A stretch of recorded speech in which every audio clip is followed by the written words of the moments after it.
is a bedtime story from my channel. Once upon a time, high up in the mountains of ancient Greece, there lived a hero named Hercules. Everyone knew him for his extraordinary strength. He could lift huge rocks like they were feathers and bend iron bars as if they were made of soft wax. But despite all this, Hercules felt uneasy in his heart. His soul was filled with sadness, which clouded his bright eyes and made his strong hands tremble. His mind was troubled. He couldn't concentrate on any task, no matter how small or large. This went on for many days, and then one night, when the moon hid behind the clouds and the wind sang sad songs through the trees, Hercules couldn't take it anymore. He decided to visit the Oracle of Delphi, a wise woman who could see into the future. She listened patiently to his sad tale and then said, "The only way to ease your troubled heart, dear Hercules, is to perform 12 great labors. Only after that will you find peace." Hercules felt desperate. He didn't want to do any harm to anyone, but the oracle continued, "These labors will not be easy. You must face dangerous creatures and conquer them. You must go on a journey to far-off lands and bring back amazing treasures. And finally, you must clean Augean stables, which haven't been cleaned for 30 years. Hercules knew he had no choice, so he took a deep breath, tightened the straps of his lion-skin sandals, grabbed his wooden club, and stepped out into the darkness. His first task was to slay the Nemean lion. Its fur was as golden as the sun and as hard as metal. No sword or spear could hurt it. It was so tough that its roar shook the ground. Hercules followed its tracks into a cave. The lion curled up and fell fast asleep. Seizing the chance, Hercules lay on top of the creature. At first, the lion struggled, but Hercules held on tight. After a while, the lion calmed down and stopped moving. Hercules stayed on top of the animal until it fully transformed into a pile of solid gold. Carefully, Hercules got off the now lifeless lion and started to peel off its golden fur. This would make a perfect cloak for him, he thought. And so, with the lion's skin draped around his shoulders, Hercules continued on his journey. He soon came across a swamp filled with poisonous plants and dragonflies that buzzed angrily when disturbed. In the middle of it all was a hut. From inside, a horrible hissing sound could be heard. Hercules tied up his sandals and walked closer. That's where the terrible Hydra lived. It had 9 long, slimy heads, each one ending in a sharp beak. Whenever Hercules swung his club, 10 new heads grew in place of the one he broke off. Just as the Hydra lunged at him, a friend arrived. Together, they managed to defeat the many-headed monster. As soon as the last head was cut off, the magic was broken and no more heads sprouted. Hercules' third task was to catch a golden horned deer that belonged to the god Apollo. The deer was swift and graceful and skipped away whenever Hercules tried to get close to it. He ran after it through green valleys and over tall hills. Finally, as the sun began to set, the tired deer stopped for a drink. Slowly, carefully, Hercules approached it, but instead of capturing it, he led it back to Apollo. The god was pleased with how gently Hercules treated his deer and rewarded him with a golden apple that never wilted. Next, Hercules was told to capture the wild boar of the mountains. The creature was known for its thick, hard hide and sharp tusks. It charged through the forest, destroying everything in its path.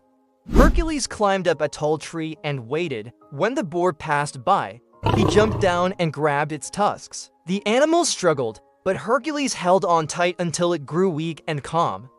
For his 5th task, he had to clean the stables of King Augean. They hadn't been cleaned for 30 years and smelled awful. Hercules thought for a moment. He dipped his hands into the nearby river and channeled its flow through the stalls. The water washed away all the dirt and waste. And by the end of the day, everything was sparkling clean. But when Hercules asked for his payment, the ungrateful king refused to give it. So Hercules diverted the river back to its original course, leaving Auriga without water. The king learned his lesson about being thankful. He paid Hercules what he had promised. After finishing his 5th labor, Hercules needed to take a break. He sat down on a nearby stone and pulled off one of his sandals. Suddenly, a screeching noise filled the air. A giant bird swooped down from above, its wings made of iron and sharp as knives. With a loud squawk, it snatched his sandal right off his foot and flew away. The bird flew to an island at the end of the sea. So Hercules did the same, but he kept his distance.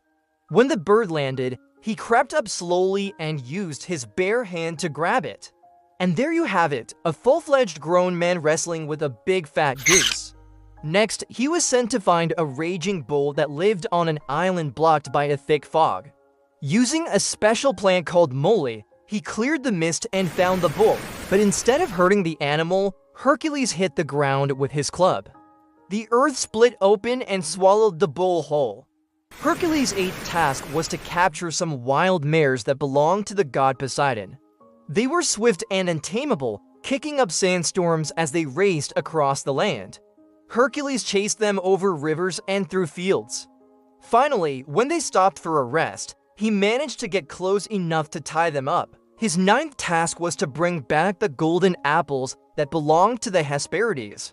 These were the daughters of the Titan Atlas, who guarded the apples that gave eternal youth. Hercules followed Atlas' daughter Hesperides to the garden where the apples grew. While she went to fetch water, he picked an apple from the tree. When Hesperides returned, she noticed that one apple was missing. She searched for the thief, but couldn't find him. Hercules had already disappeared. His final task was to carry the weight of the sky for the Titan Prometheus. The Titan had stolen fire from the gods and hidden it among humans. Zeus was furious and chained him to a rock where every day an eagle would eat his regenerating liver. Hercules had to pull a magical wagon that held the weight of the sky. It was incredibly heavy. His muscles strained, his feet sank into the ground, and sweat poured down his face. Yet he didn't stop. He remembered why he was doing this. It wasn't just to please the gods, but to free Prometheus from his endless suffering. Finally, after what seemed like an eternity, Hercules reached the end of his journey. He had completed all 12 labors. As the news of his achievement spread, people from far and wide came to congratulate him. He became known throughout the land as the greatest hero of all. Despite all the fame and glory, Hercules remained humble. He knew that true strength isn't just about being the strongest or bravest, but also about kindness, patience, and perseverance. From that day on, Hercules lived a peaceful life. He married the beautiful Princess Megara, and they had 3 lovely sons together. Every night before going to bed, Hercules would tell his boys about his adventures.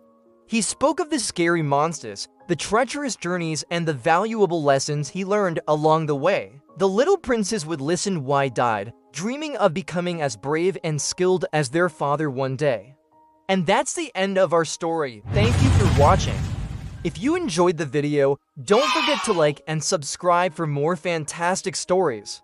Stay curious, keep asking questions, and remember, true strength comes not only from physical power, but also from courage, kindness, and determination. Sweet dreams.